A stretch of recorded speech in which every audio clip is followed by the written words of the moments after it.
या प्रकरणातला एक आणखी आक्षेप हा मंगेशकर रुग्णालयाबाबत असा होता की मंगेशकर रुग्णालय यानं पुणे महानगरपालिकेचा कर चुकवलेला आहे।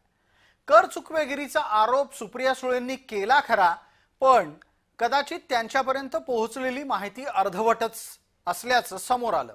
कारण गेल्या अनेक वर्षांपासून पुणे महानगरपालिका आणि दीनानाथ मंगेशकर रुग्णालय यांच्यामध्ये न्यायालयात वाद सुरू आहे आणि तो कर वसुली पद्धतीचा आहे।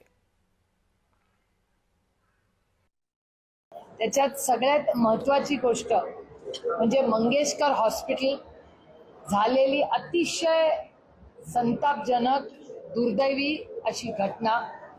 त्याच्यात नियम कायदे हॉस्पिटलनी पूर्णपणे पाळलेले नाहीत।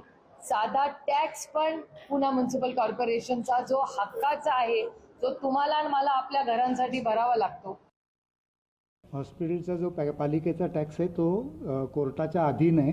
हॉस्पिटलचा कॉर्पोरेशनचा एकही रुपया आम्ही थकवलेला नाही। आम्ही जे पैसे भरतो ते कोर्टामध्ये भरतो। त्यांचं जे टॅक्स आकारण्याची जी प्रथा आहे ती त्यांनी कमर्शियल केली आणि त्याला आम्ही कोर्टामध्ये चॅलेंज केलंय आणि कोर्टाने जो निर्णय दिला ते दोन्ही पार्टींना पाळणं बंधनकारक आहे। त्यांनाही बंधनकारक आहे, मलाही बंधनकारक आहे।